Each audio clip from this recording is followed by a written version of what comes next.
When you think about it, very poor people in the middle of India, giving them access as small micro entrepreneurs to some sort of finance is great and it's impactful. But their families need access to education, to healthcare, to clean energy, to housing. And you don't solve the poverty problem if you don't take a holistic approach and an ecosystem approach to this poverty. But then you not only do you have the responsible investors and the sustainable investors, now you have the impact investors. And impact investors are saying, not only do I want to invest in companies that are behaving well, but I want to solve a problem that I have identified. And I'm going to proactively and intentionally direct my capital to those companies that I believe will be solving that problem. So it's a more active way of investing for impact. Our assets tend to be focused in two areas: offices, which are about 2/3 of our portfolio, and bucket I would call living. And within living, it's co-living, which is this micro apartment, small flats, center city, urban, primarily senior living, and then actually affordable housing. So those are the two areas with three subsets within the living sector that we're investing in. So we became a certified B Corp last year. What's interesting about it is it looks across all areas of your business: how you treat your employees, how you treat your shareholders, how you treat your customers, but equally across areas in the ESG spectrum. It's the one certification or evaluation tool that really is properly 360 degrees and looks at all aspects of what it means to be a responsible business.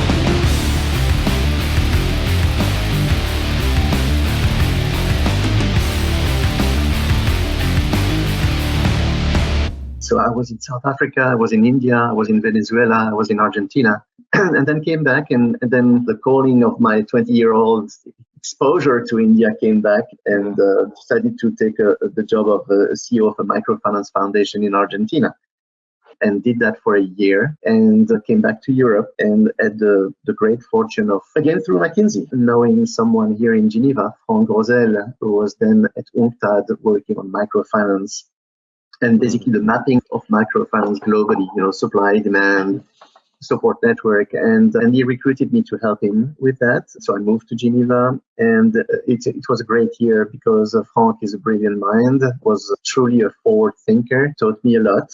And in that year that I spent with him, he actually one day gave me a 2-page paper about the creation of a for-profit specialized asset management company for impact. I remember that when he shared that with me, I said, well, this guy's nuts, right?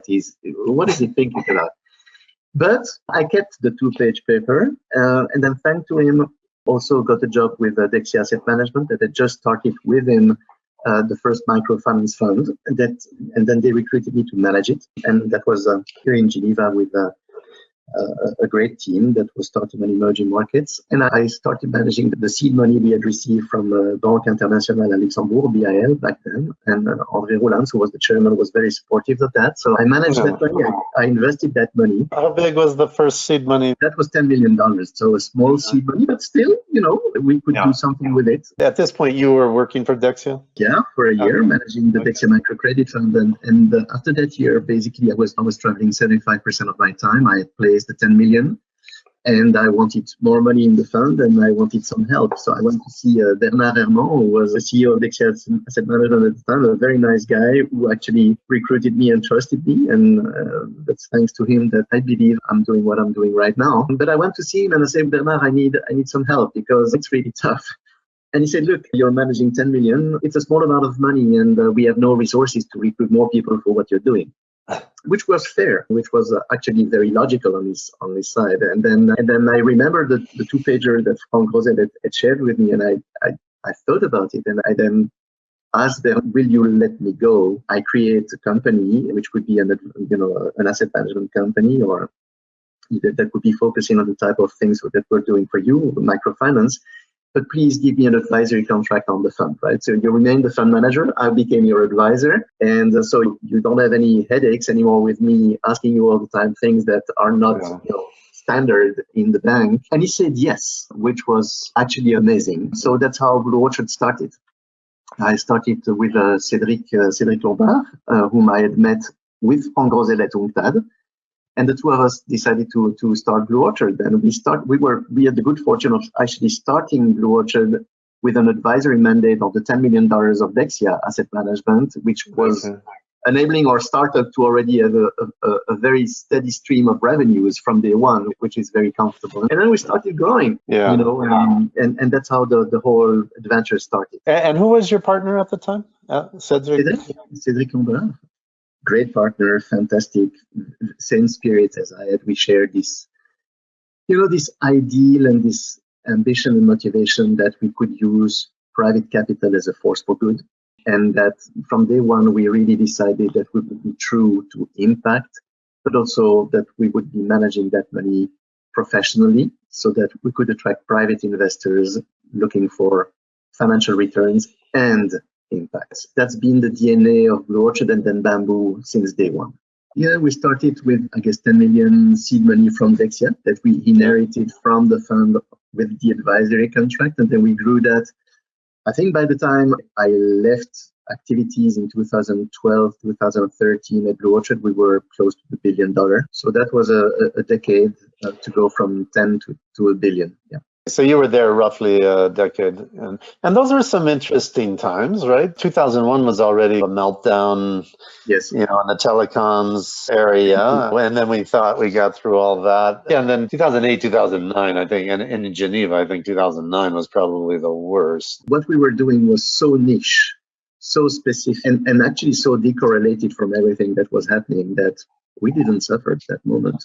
Maybe it was actually a chance because people were realizing that maybe what had been done in the past was not necessarily the most sustainable way of managing money. I don't know. Frankly, I never thought that this impacted our efforts at Blue Orchard or at Bamboo. Not on the fundraising side either, because who the hell was investing in those years? well, believe it or not, we were supported early on by essentially Dutch pension funds, very large ones, very large ones, very forward-looking. We were helped, of course, by some people who knew them. But positioning of Blue Orchard in terms of fundraising as at the beginning and always, and still is, I suppose, was always being private sector investors. We want to attract. We don't want philanthropists. We don't want international organizations. We want pure private investors, institutional and private individuals.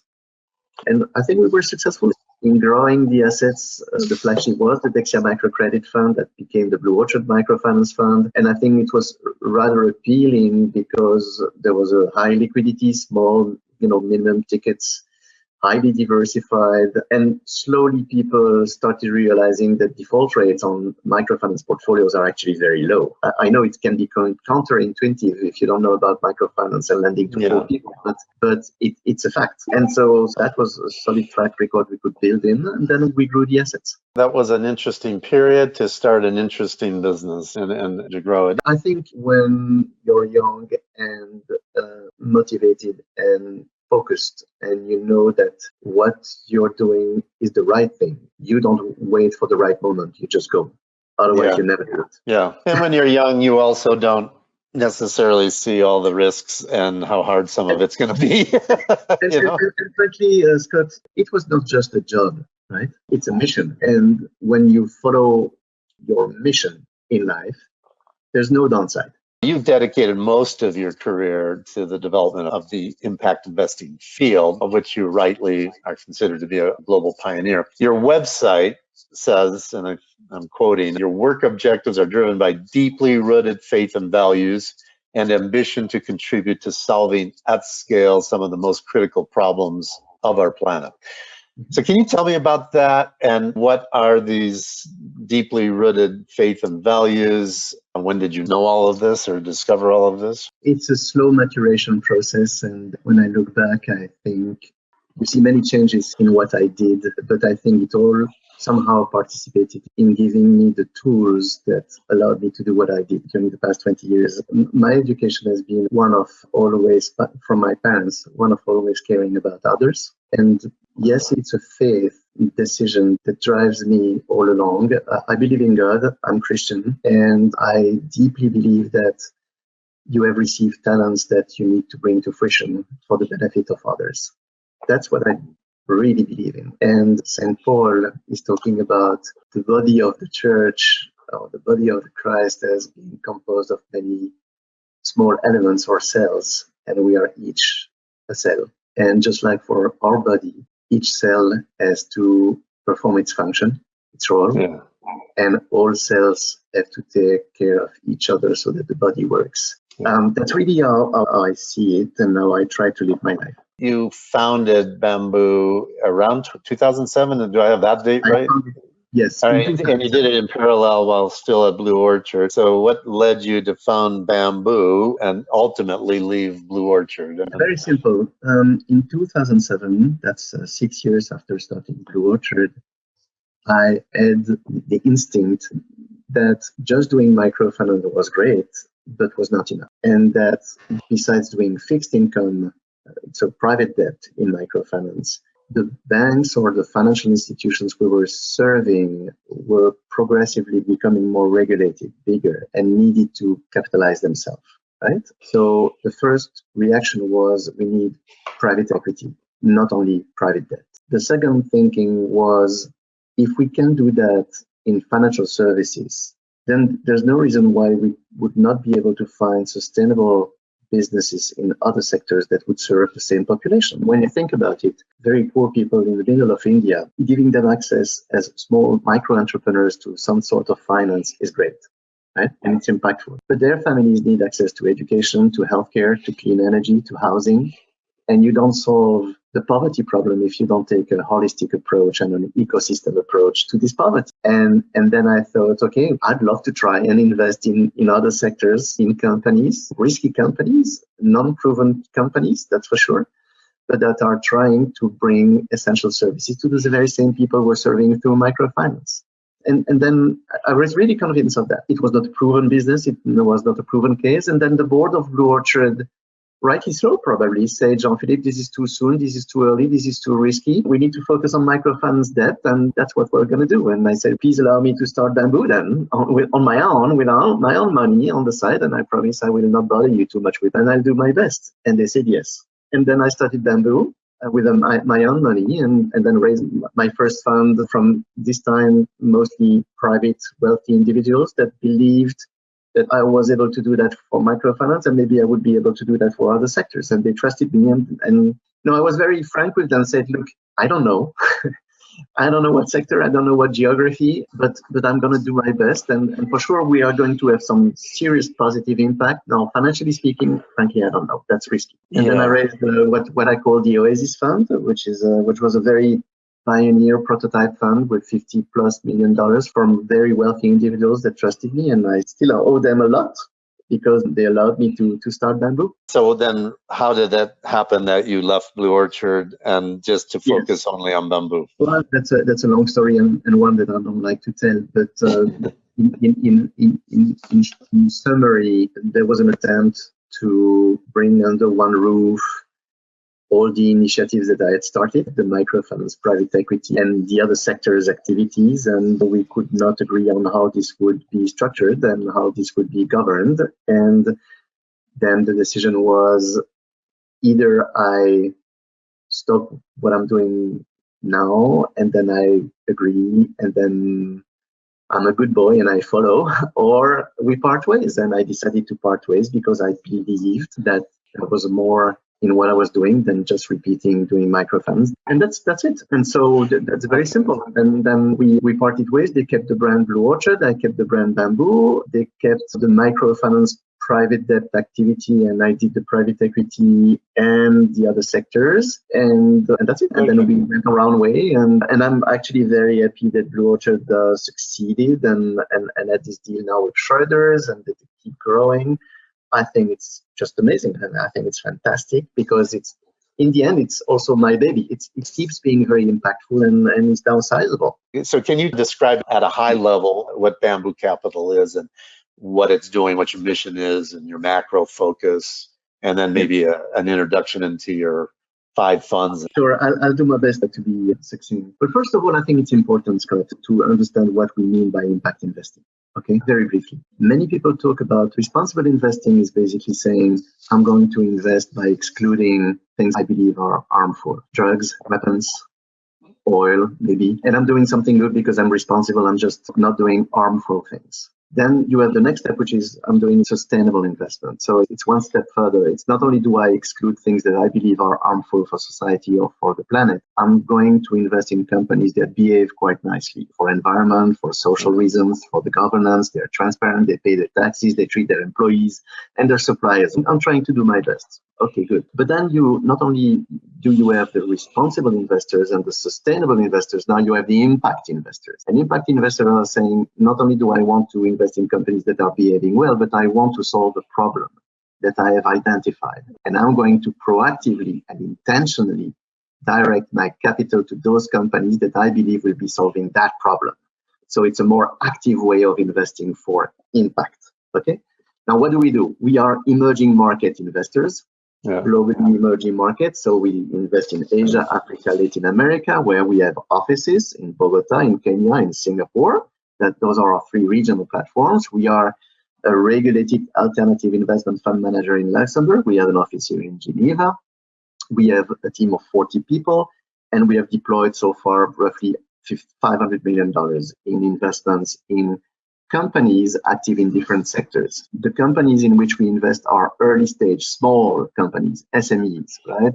Typically, the investment ticket size would be anywhere between $1 million and $5 million. So that's small scale investment. In equity, they would be either seed stage or series A and B. So we are really focused on this, what is called the missing middle market segment.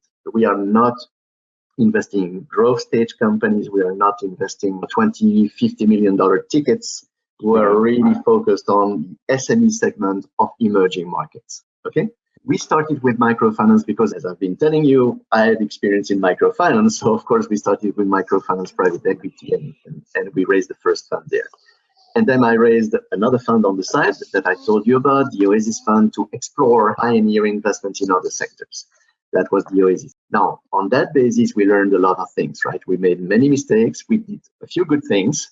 And there's one sector that we realized was actually being very impactful and worthy of financial investments, and that was the access to energy sector, specifically the access to solar energy in off-grid markets. So we decided to create another fund specifically on access to solar energy in off-grid markets, and specifically in Africa, that we call the Beam Fund, and that has been doing great investments. And that's because with the Oasis Fund, we had invested in 6 or 7 access to energy companies, and we saw the different business models, the mechanics of it, the potential for financial returns for it, and of course, tremendous impact. Now we started deploying and investing in the Beam Fund, and on that backdrop, we got contacted by the World Bank saying, you seem to be having a decent experience and expertise in managing and investing for access to energy. Will you compete in a request for proposal for electrification of Haiti?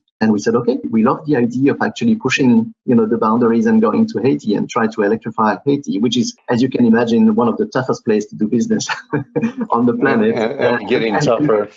Getting tougher by the day, but well worth the effort. And we won that mandate. And then we won another mandate in Madagascar, where we are also electrifying the island with World Bank money. Now, a couple of years ago, you have to realize I'm moving out of Blue Orchard and I'm by myself, meaning the owner of Bamboo. And then I realized that I was becoming a bottleneck to my own growth, because a key man risk was always flagged by investors. This is Jean-Philippe's business, and what if Jean-Philippe goes? So for that reason and many others, I decided to open up the business to different partners. And my key partner, Florian Kemmerich, joined me in 2016, 2017. And that was an opportunity for me to actually, and for us to actually rethink about the positioning of Bamboo. And we came to the conclusion that opening up Bamboo, given our 10 years of experience in investing in those markets in different sectors, maybe we could position Bamboo as a platform open for partnerships. And effectively, we started responding to requests for proposals from international organizations because we felt that they had value to bring to the table, and we had the experience of managing difficult environments for early stage companies, which is exactly what they were looking for.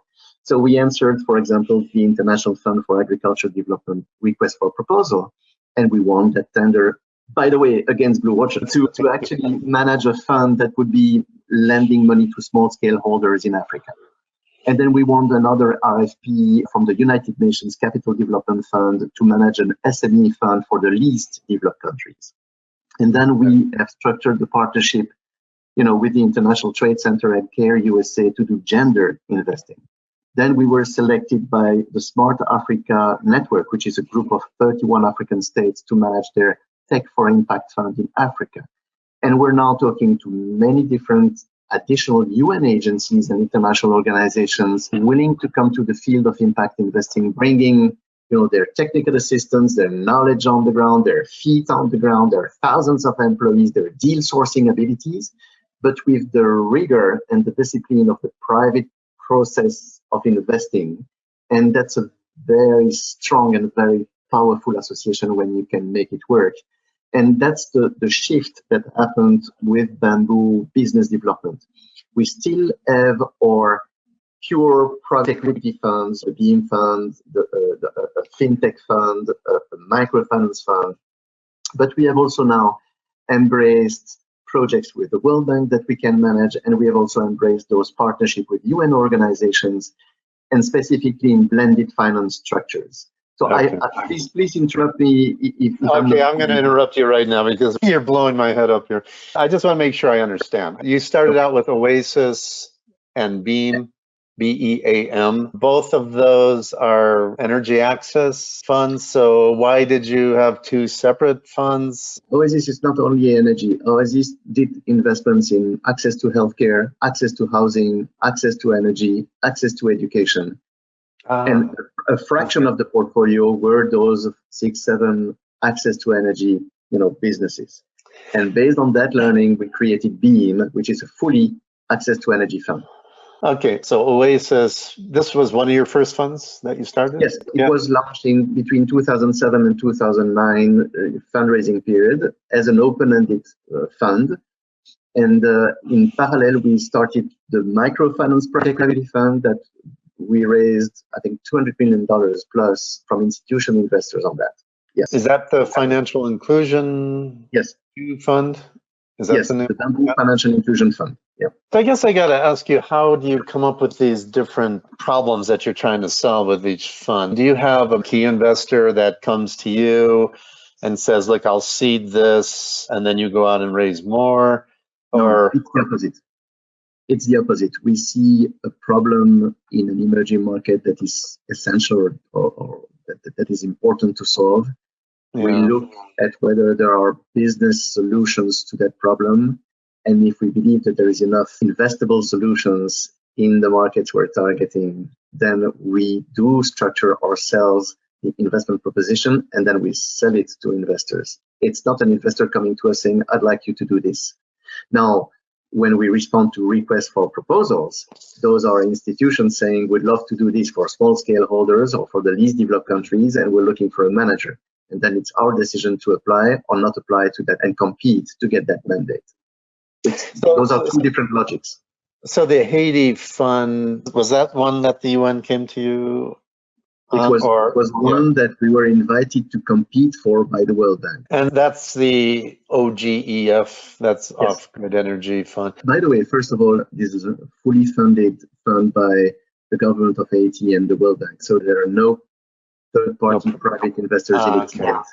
That's a mandate to deploy World Bank money and Haitian government money to develop access to energy, solar access to energy, or mini grids in Haiti. And since we know about those business models, and since we know how we manage a fund, I guess that's why we were selected by the World Bank. Okay, so you are managing the deployment of capital for these institutions. And then you have another one, OMDF, that's in Madagascar. Yeah, so is that also some kind of a mandate? Or? That's a mandate from the World Bank and the government of Madagascar to manage investments and grants to really grow the sector of access to solar energy across the island. So then the rest of what you're doing is in this SDG 500, these kind of UN sponsored mandates, right? That's true. That's because, again, there are two things that are happening in the market that we have embraced. One is a whole range of international NGOs, organizations, and UN agencies are realizing that the pure grant making business is, to say the least, challenged. And is probably not going to be the one that is sufficient to meet the SDG goals by 2030. That's one. This being said, they have a ton of experience and knowledge and presence, as I said, in those emerging markets. So they are a fantastic partner. The second trend we're seeing in the market is this evolution towards blended finance. And basically blended finance is structured finance using different types of capital into one single pool of assets. And that allows us to go and remain in this missing middle segment, the early stage SMEs, but de-risking such investment for private sector with the use of a first loss, right? So essentially we're saying, instead of having plain vanilla funds where you take the full risk, maybe there's an intelligent way of combining catalytic capital, public money capital, subsidized or risk-taking capital, and put them in the first loss tranche that will take the first hits on the portfolio. And then on the senior tranches or on the senior notes that we would be issuing from those funds, private sector investors looking for a decent risk-adjusted return will be incentivized to come because they are de-risked, they are protected, and the risk-adjusted return is okay for them on a market basis. And that allows for those private investors to take part in truly impactful investments, right? Not doing, as you mentioned, impact washing or greenwashing by paying lip service to some ESG blah blah, but really being impact where the money is most needed while being protected, and that's fine. For the catalytic capital and the public money or the philanthropic money, it's a way of being really efficient because for every dollar you're putting in the first loss tranche of the fund, that $3 or $4 of private sector money is going to come on top. So you truly catalyze private sector money to the problems you want to solve as a philanthropist or as a public organization. And that's very powerful. And now our association with those UN agencies and international NGOs are allowing us to put this together. And that's the most fascinating trend I've seen over the past 20 years in impact investing. They're laying in a first loss layer of capital. I've found somewhere in my research it's 140 million in total. Your target is 500 million total. How much have you actually raised? So we are doing quite well on that. But maybe to come back to the SDG 500 idea and initiative. If you're going to do investments that are on average $2 to $3 million, because that's the sweet spot, that's our positioning, that's our focus. And that's where we believe we are the most, not in the $50 million tickets in some already proven strategies, but really where the rubber hits the road when it comes to helping poor people. So Scott, you don't have a $1 billion fund doing $3 million tickets, correct? That's not manageable. So in essence, we are bound, we're doomed to manage 40, 50, $100 million funds doing $3 million tickets, correct? Because that's the size that is both sustainable and manageable doing what we're doing.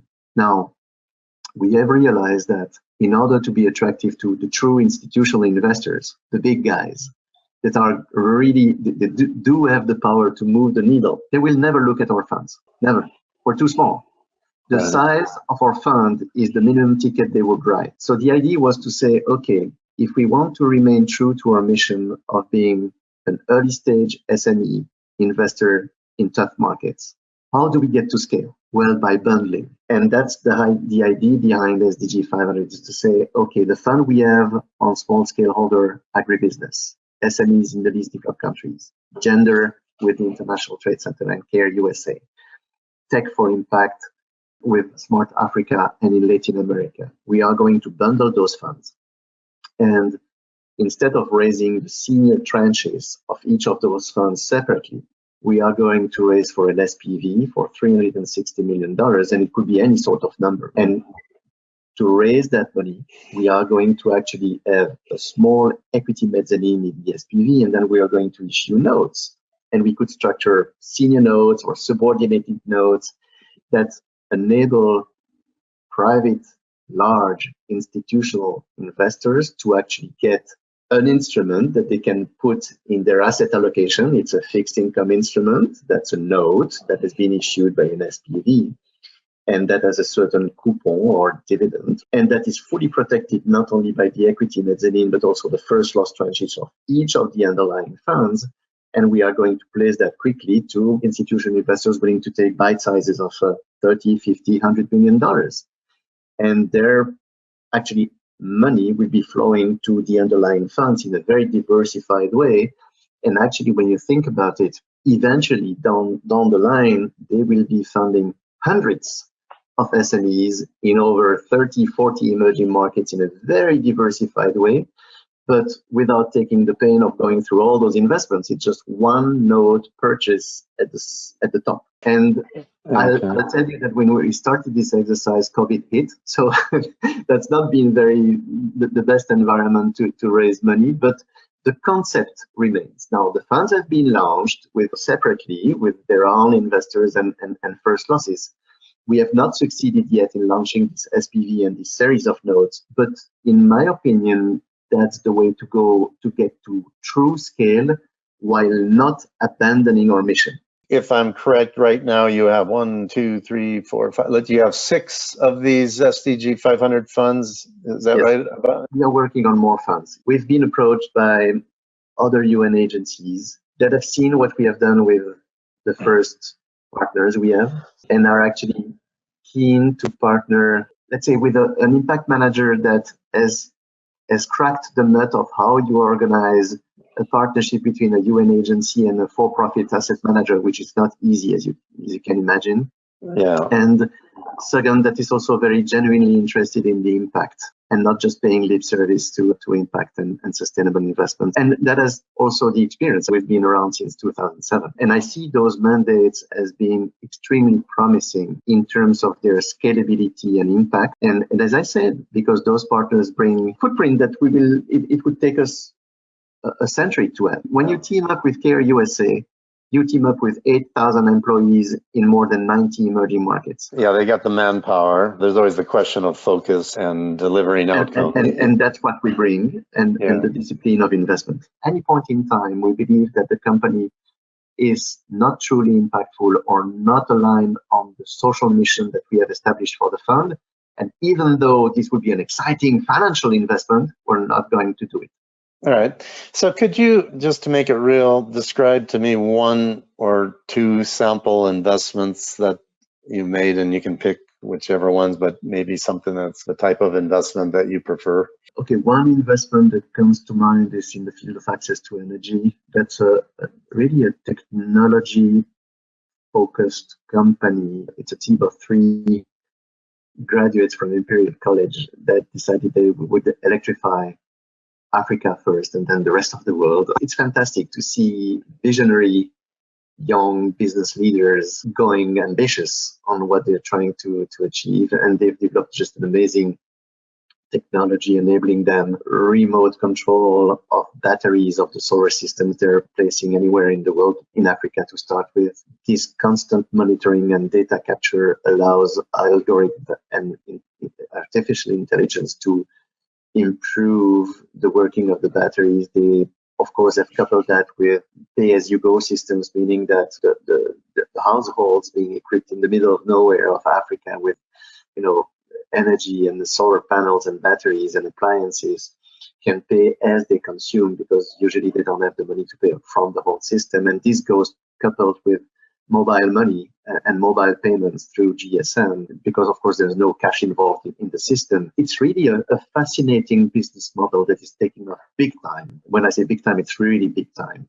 Having a social and economic impact on the poorest populations in Africa is just mind-boggling. And business and financially speaking, this is going to be a very successful company. So that's one kind of example. And then on the more traditional investment side that I've been doing for 20 years now in microfinance, I remain, amazed. For example, in a microfinance bank that we have invested equity in India, that is now managing more than 2 million clients across 13 states in India at an average, loan size of $100. Is the way you manage this, and it's a machine. It's just amazing, and the impact we're having is just amazing, and the IRR we're going to get on these investments is just going to be very high. So I don't know. I could go on and on. It makes lots of companies on the ground dealing with poor people. We can't, of course, discuss this without somehow raising greenwashing or impact washing. How do you avoid that? If someone is not doing impact washing or greenwashing, that's certainly Bamboo.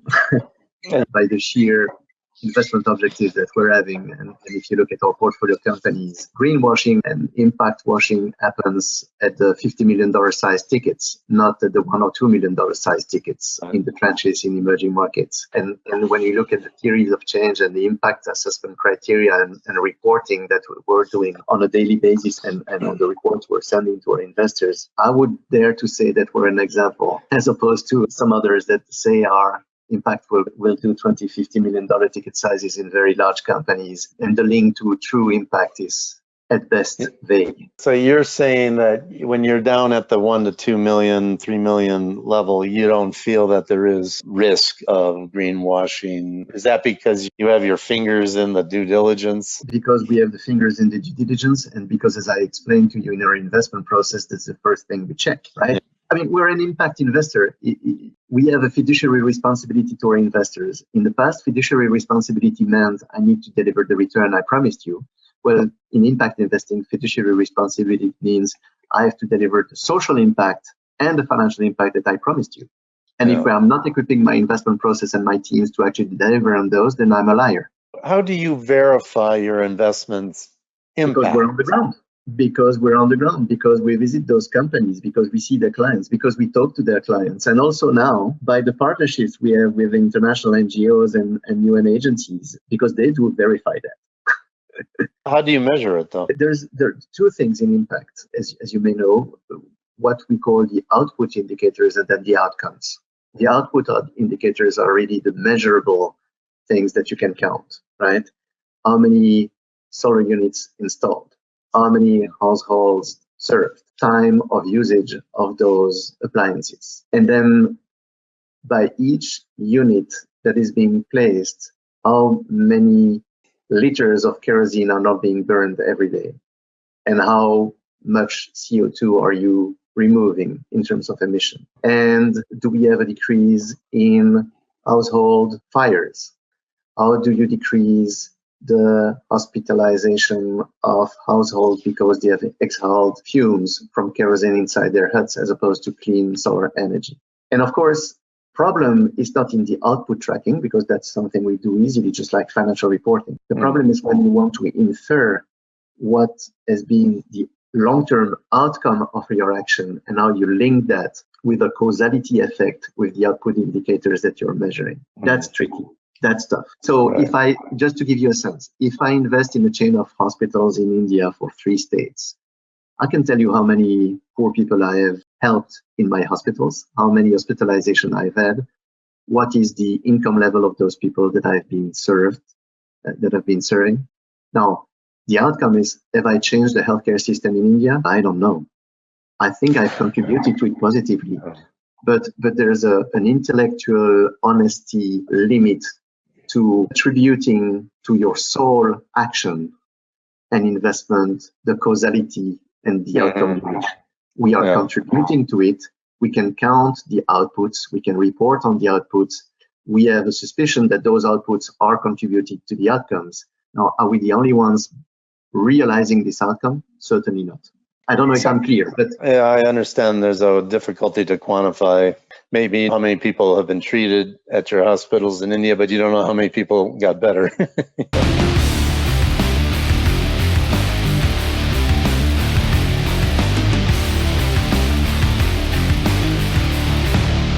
Let's jump into FORE Partnership, and maybe you could start out with and frame things by just giving me a high-level introduction and overview of FORE Partnership, and maybe elaborate a little bit what your mission is. Yeah, I think in terms of our mission, we believe in a low-carbon future in which property is a force for social good.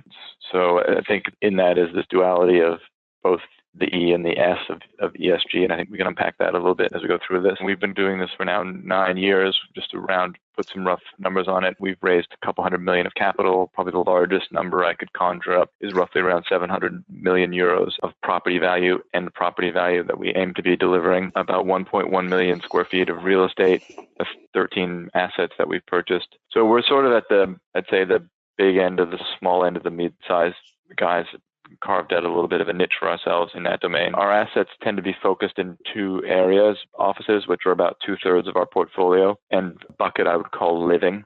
And within living, it's three separate sleeves briefly: co-living, which is this micro apartment, small flats, center city, urban, primarily that bring affordability to key workers and young professionals who want to live in the center city, but otherwise can't afford to.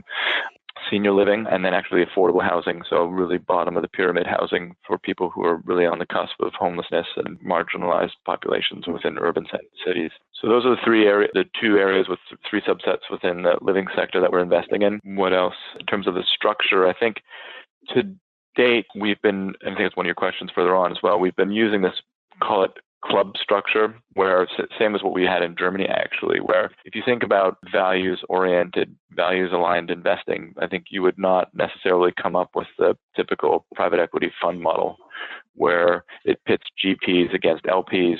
Plenty of examples of LPs suing GPs, GPs suing LPs, classic cases of Carlyle and other perpetrators who have accelerated transaction fee expenses and were sued by the SEC and all. It's a case study of basically bad behavior, and you're pitting financial giants and titans against some poorly understaffed and under-resourced SEC and LPs who are equally trying to follow the marbles in the shell game of private finance. So that's why we came up with this model of a club model where we gave investors back some discretion and allowed them to, on a deal-by-deal basis, allocate capital as they saw fit. At the same time, forcing them effectively to invest in our transactions. There's no free lunch. If I said to you, do you want to see all of our deal flow and pick and choose which ones you invest in, I think 99% of people would say, sure, why not? Free lunch. So we get people to commit to a program of investing, and then they have to invest in every deal. But as a group, they can veto it, and then there's this allocation point around they can invest how much they want to in each deal. That's what we've been doing. Is it one fund, or is it a partnership, or what is it? Again, historically, these are deal by deals. So it's you invest in one deal. We've got 10 investors, say, for example. We go around and see how much everyone wants to invest in each deal, and then you invest in that deal, single purpose SPV, which you own. Next deal comes along. We happen to have not 10, but we've got 12 investors now in our stable. Those 12 investors tell us how much they want to invest each into the transaction. We put them into a separate SPV. It's like an organized club. I mean, I don't know your view, but I think club deals are very difficult and probably have, broadly speaking, failed to move the needle in terms of the amount of capital deployed. Too difficult, too complex. Each one's reinventing the wheel every time you do it. And you don't have the committed capital to go out to the market and secure transactions, particularly in real estate, which is a relatively fast-moving asset class. So that's what our model, I think, solved for. And it's been great. What we've realized, though, is that it's not really scalable. And our model is complicated. It's not very institutional. It's difficult to raise institutional capital who are used to seeing things in a certain way, even if it's to their detriment. We're launching a fund. We were going to launch it last year, and obviously with COVID, we put pause on that. But we're launching a 250 million ESG-driven real estate fund that will look like a more traditional GPLP structure and appeal more to institutional capital as well as private capital. And we're doing that. We're coming out with that. One last housekeeping thing I wanted to pick on. You're a certified B Corporation. Can you explain what that is? Yeah, B Corp is a global movement across all industries, not just real estate, for companies of all shapes and sizes to end this notion of shareholder primacy and to commit in their charter, articles of association, bylaws, whatever the corporate form that they take, to taking into consideration people, planet, as well as profit. And so those are the three things. And you submit to examination by the B Corp organizers. and who evaluate your business to determine whether you're worthy of B Corp status and whether you're already doing those things. And then if you pass their rigorous screening, you get B Corp accreditation. And then they come back every 3 years and recertify you. What's interesting about it is it looks across all areas of your business, how you treat your employees, how you treat your shareholders, how you treat your customers, in our case, how you treat your tenants, but equally across areas in the ESG spectrum. So environmental sustainability, carbon footprint, social impact. It really is, I think it's, for me, it's the one certification or evaluation tool that really is properly 360 degrees and looks at all aspects of what it means to be a responsible business. So we became a certified B Corp last year. And why was that an important move for you as an investment manager? Are your competitors doing that? Yeah, I'm not really paying too much attention to what our competitors are doing, to be honest. I think we're one of the first investment managers to become a certified B Corp, certainly in real estate land. And I think that's interesting. But I think it codifies things, and you put things in your bylaws and your charter, and these become quite official. It's not like just a badge that sits on a wall or an award that sits on a shelf. These are things that you think about every day when you're managing the business. So I think it's a great signal internally to the staff what our values are, what matters, what's relevant, how decisions should be taken in their everyday lives. So I think it's an important one. Let's maybe try to dig into your business now and start with some basics. Yeah, on the micro level, perhaps on the human level. Maybe you could describe what the impact of the built environment or the urban environment, both in terms of human well-being and social impact and the environmental. I guess it can be positive, but it can also be negative. So yeah, I guess this kind of gets at your theory of change. What did you see, and what are you trying to address?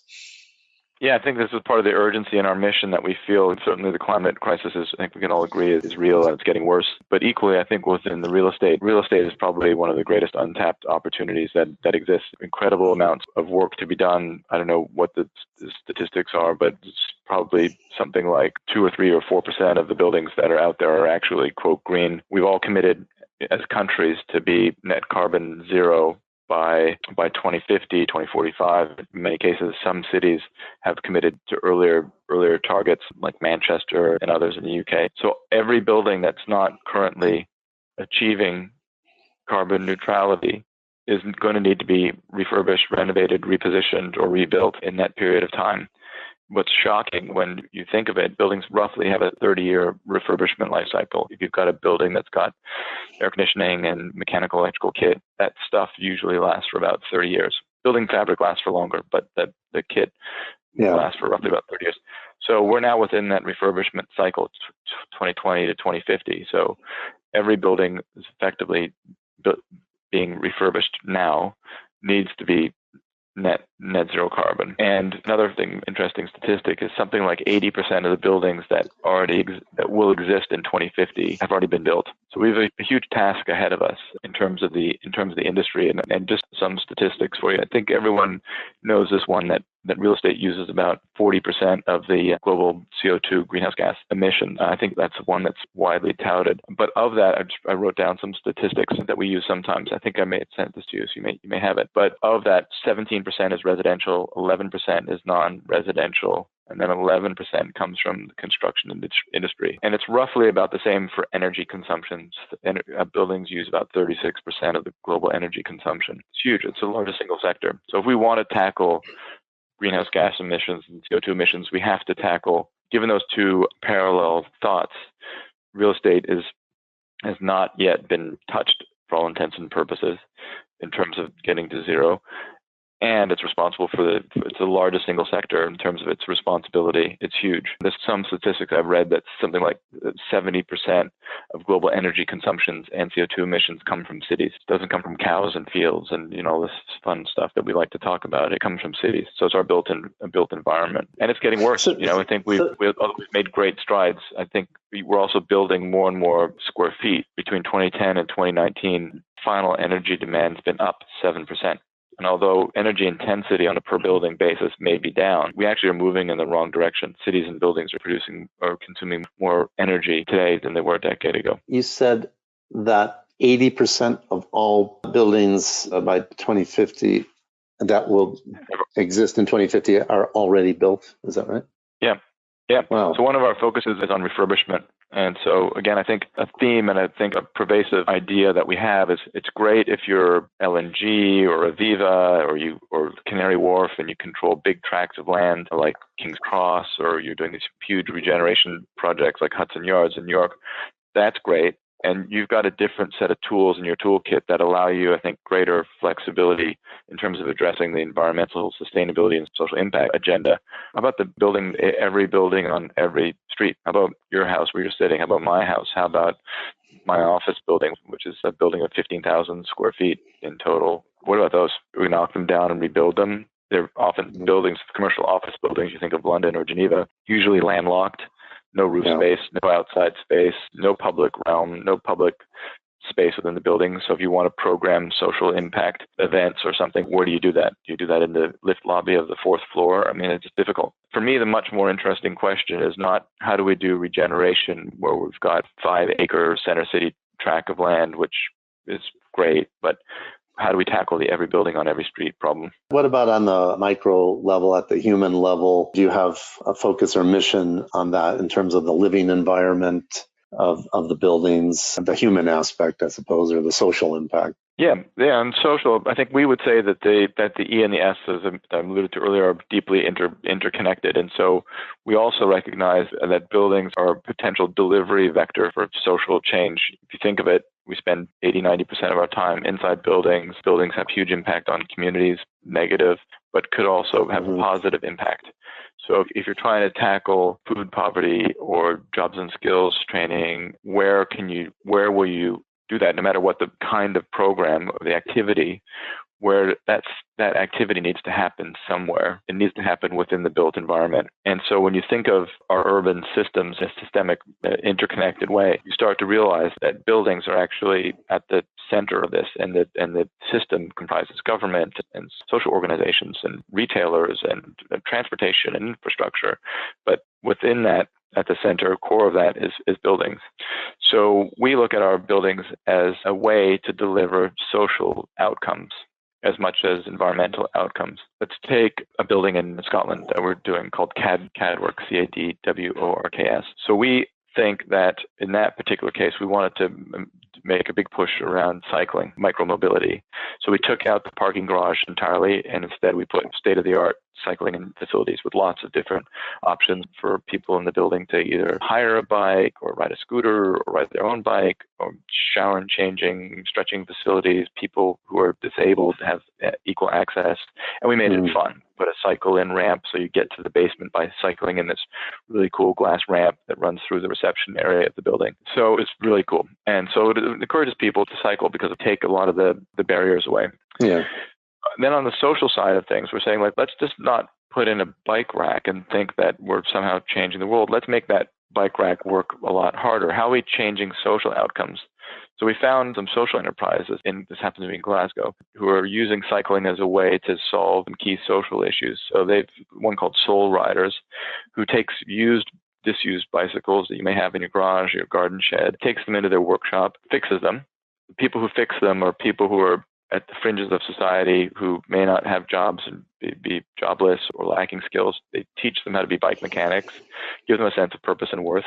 They fix the bikes, and then they give the bikes back out into society for people who, say, may not be able to get to work, to a job of any type because they can't afford the transportation, or who may have health issues and want to cycle, or they can't afford a bike for the kids. They give them away. So they use the cycling as a way to address these social outcomes within Glasgow. So we partnered with them. We're going to give them a small workshop space in our building. We partnered with them even when the building's being refurbished. We did a big bike donation drive around the property industry, brought in 60 or 70 bicycles in terms of donations for them, which was a huge number. And then we've partnered them with other social enterprises that we're working with. So there's another one called Social Bites, which is a small food shop that, again, has a social purpose, and they feed homeless and they try to fix poverty and food insecurity. So we actually gave them a bicycle, which is maintained and repaired and operated by Soul Riders, which is doing now deliveries. And so this is connective tissue between what we're doing on the for-profit commercial side, fantastic cycling infrastructure that will attract tenants, and then the social side. But it's all around the theme of cycling. Right. And just to put a bow around it, why we do this, we do it because we think it's brand reinforcing for the building. It's authentic. We're going to also, when the building's not quite yet finished, but when we have tenants in it, we'll encourage them we'll maybe put in place programs where they can bring their bicycle in to be repaired by the Soul Riders folks in the building, get some exposure to the great work that the charity's doing. Maybe they'll go on a cycle ride with young impoverished people. We'll get them all together. And it creates this interconnectedness between the tenants of the building and purpose, which ultimately is why people make decisions, I think, is around purpose and values, which will hopefully create stickiness. Tenants stay longer, the building rents faster, and ultimately drives rental values higher. And then I think you developed something called the Building Forward strategy. So maybe we could get down to how are you now executing to try to solve these big issues that you've painted for me? Yeah, I mean, I think Building Forward is really, it's a kind of an amalgamation of all of these themes. And I think we can all agree that climate change is an existential risk to us as investors, but also us as a society. And I think when I read the IPCC report that recently came out and was jumping on the bandwagon saying how terrible it is and how awful it is. And in some ways, I feel like, what voice do I have to add to that? I think we can all agree that it's bad. So let's park that. Let's park that one, and let's look to the future. And what does the future of cities look like? What does the future of our urban landscape look like? And what's our vision for the future? And our vision for the future is quite clearly this deeply interconnected system where buildings are agents of change to some of society's greatest problems, and be that climate or be that social issues around jobs and skills. As we think about the new economy, some of the things I've been blessed with seeing firsthand and having a front row seat towards, that's going to leave this transition to this new economy around, some people call it the fourth industrial revolution. It's going to leave people behind. We need to have a just transition. We need to ensure that the jobs and skills of tomorrow are being delivered, and that we're inclusive in this transformative epoch that we're entering. And I think that's what building forward is. How do we make our buildings part of the solution and deliver change? So getting down to execution now, how are you actually deploying this now? You said you're primarily focusing on renovations. How is your strategy to select an investment? What's your due diligence process, and what kind of screens do you have, both financial, non-financial? First of all, we can't separate the real estate fundamentals from this kind of value-based approach that I've mentioned. Yeah. So we're not going to set aside good real estate investment principles. So we do all of the due diligence that you would expect around rental demand, occupational demand, what size floor plates people like, what parts of the cities are good, what parts of the cities are bad. Are we near transportation hubs? We do all of those. Building due diligence, technical due diligence. Is the roof going to stand? The wall is going to stand? All that has to be the starting principle. But in parallel, we're constantly thinking about, is this a canvas on which we can paint our vision? And so I think typically we would think that buildings in this kind of 20 to 30 year old range, 80s, 90s buildings, concrete frame, good structures, we can often add a floor or two on top, fundamentally sound, are going to be there for the next 50, 100 years. We like those kinds of buildings. They have to be renovated anyways. We're not taking something that's just been done 5 years ago and then ripping out all the kit. I think that's wasteful. And equally, we're not trying to do it necessarily inside something where we'd rip out the heart and soul of it because it's whatever, 100-year-old building. I think these are complicated. But I think these sort of 20 to 30-year-old buildings seem to work pretty well for us. We like them in relatively prominent locations. So we think that if we're going to do this, we should do it in a way that's highly visible. So it can be an exemplar for others. No point in doing it on a back street somewhere in a marginal suburb. Maybe the time will come to renovate those kinds of buildings, but we want this to be an example for others to follow. So try to find relatively prominent buildings, with long views towards them, or corner locations and prominent locations. So we look at about 1,000, 1,100 acquisitions a year. We do 2 or 3 or 4. So we have a fairly shallow and wide funnel. I think it's difficult to mechanize screening within real estate, because information is very imperfect in real estate. And although we try to codify it somehow, it's very difficult to do that. So I think it ends up being that of the 1,000 that we look at, 750 or quick nose, but the other 250, so you've got to look at. And it might be you look at it for 5 minutes, but you might look at it for 5 hours before you can really get a clear view on it. When we acquire it, unlike a fund like a Blackstone or even larger, smaller funds like Tristan or Ryan or Patron, these are large, they raise a billion of capital at a time. We're doing everything ourselves. These larger funds are making asset allocation decisions. So they would find an operating partner to go and do student housing in Paris and another operating partner to do office buildings in Manchester. And then those operating partners are the ones who are executing the strategy on the ground day by day. And real estate's odd that way because you've got fund to fund, sometimes fund, JV partner, operating partner, asset manager, property manager, building, rent paying tenant. And what are you buying as an investor? You're buying the thing at the bottom, that rent paying tenant. That's the cash flow stream that ultimately is winding its way back up to you. So then the closer you can get to that, the better. So we're buying single buildings, individual buildings, and we're, for the large part, managing them ourselves and executing the strategies ourselves. So we'll gather all of the experts around the table, mechanical and electrical experts, architects if we need them. These are the people that we bring around the table. And then we sit around the table with them, I think critically and differently than others, and we drill into them our values and both environmental sustainability and social impact. And we do it in every meeting, at every time, at every turn. And so that ultimately they can tell our story and our values as well as we can. So that's key to us. You mentioned before the integration of the E and the S of ESG, and that a lot of investors can consider these as separate activities and have distinct teams, but you have an integrated approach on it?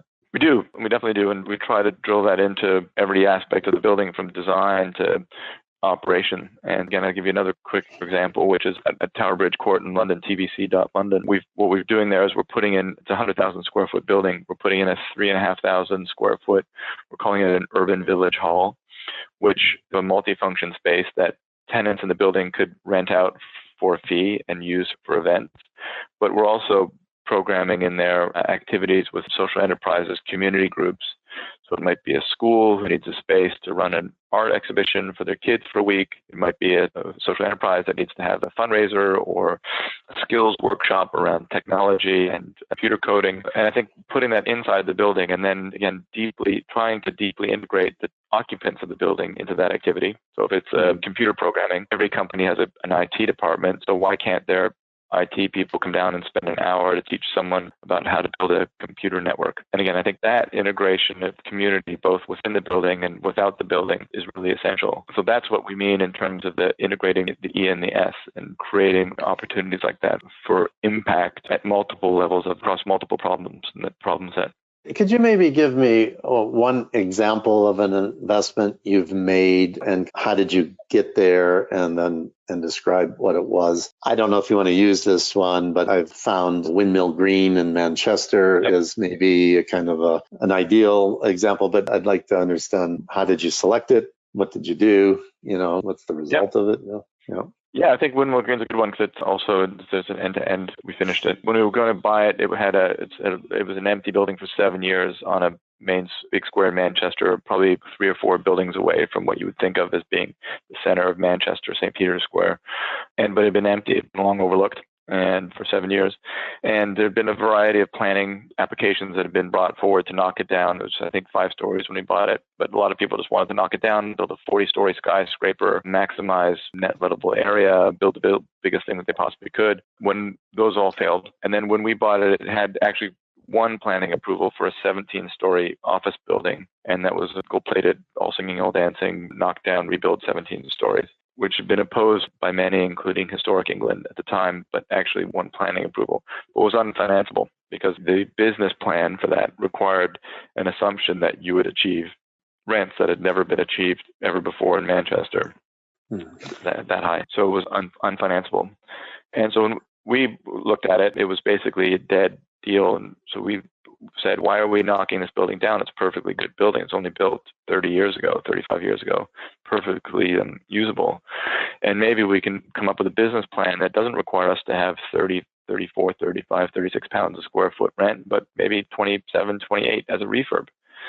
Less risk, faster. So that's what we did. So we bought it, had an architect design competition, came up with a plan that would take it from roughly 50,000 square feet to roughly 80,000 square feet, took off the facade, went up 2 floors, did a little bit of infill in places to improve the floor plates, and then implemented a wide variety of social impact and environmental sustainability-led pieces to it. We reduced the carbon footprint of the building, operational carbon footprint, by something like 85%. We put solar panels, a big, huge green wall, attractive staircases to help health and well-being, so people would actually use the stairs as opposed to take the lifts everywhere. We put in cycling infrastructure. During the construction, we hired literally homeless people who were sleeping rough around the corner, brought them in, gave them a job, did skills training workshops for veterans, ex-military service personnel who would come back and when were jobless. We went to juvenile groups that were helping to try to get kids back who had lost their way, try to get them into the construction sector, got them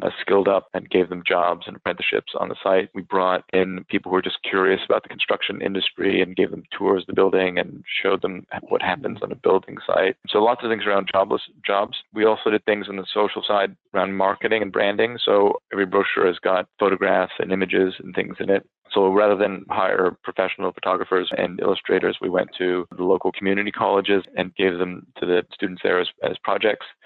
We did something around the hoarding that protects the building. When you're construction, you have to put these walls and fences up to prevent people from coming in. Normally, you would paint them or decorate them with some messages you want to deliver about the building.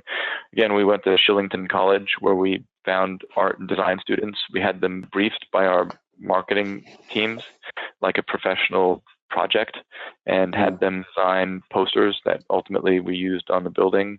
So we gave them real world experience that they could put in their CVs. They were proud there for 2 years. Their artwork was adorned on the outside of the building, hopefully help them get jobs. So we did lots of things on the social side. We did put art exhibitions in the reception area for local upcoming artists.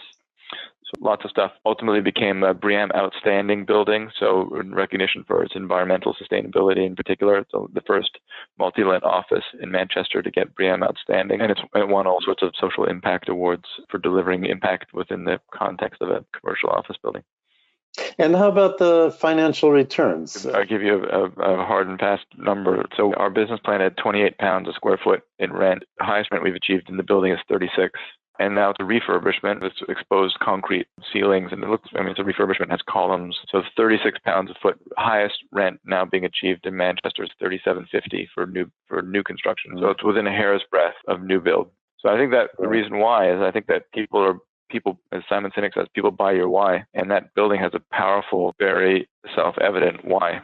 That you walk into it and you see it, it's deeply integrated and authentic, I have to say. So it's from the materials, it's this makery type materiality to it, where there's a staircase of this folded sheet metal that you can imagine someone bending, handrails carved of wood, there's stone on the floor, there's this gigantic living 6,000 plant green wall, largest in Manchester. It has this authenticity around it and materiality around it that I think resonates with people when you combine it with the social agenda. You can't talk about climate change without talking about concrete and steel. What role do you see them playing versus new materials such as maybe cross-laminated timber in the built environment? Yeah, we've been thinking about concrete and steel for quite some time, as many others have. It's a staggering statistic. I always find this one interesting, that if concrete was a country, it would be the third worst emitter behind China and the US.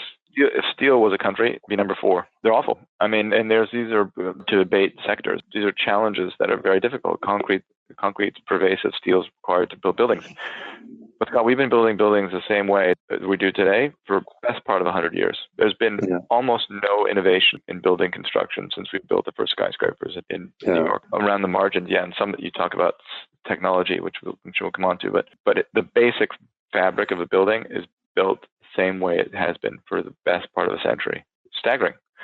So we're doing things around concrete and spending time with people who are doing innovative things in concrete. So we're using cement-free concrete wherever we can. So cement substitutes in concrete. So it reduces the carbon footprint of concrete by something like 80 to 85%. This is where we're doing things on a building by building level. Hands-on is, I think, a competitive advantage of ours because we understand how concrete and steel are made. So the difference between steel made in a basic oxygen furnace and steel made in an electric arc furnace, 40 can have as much as 40% recycled content steel.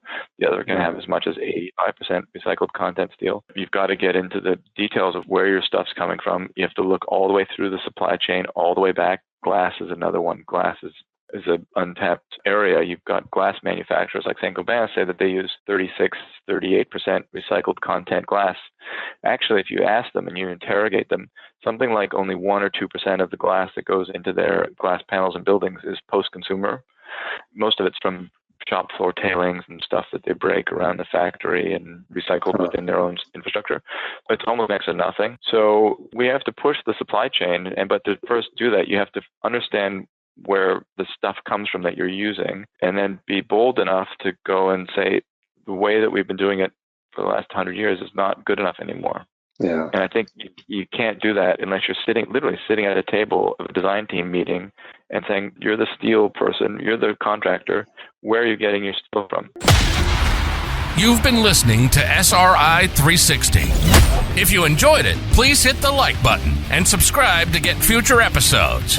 You can find an archive of all previous podcast interviews and more articles and information on SRI, ESG, impact investing, sustainable investing, and socially responsible investing at our website, sri360.com.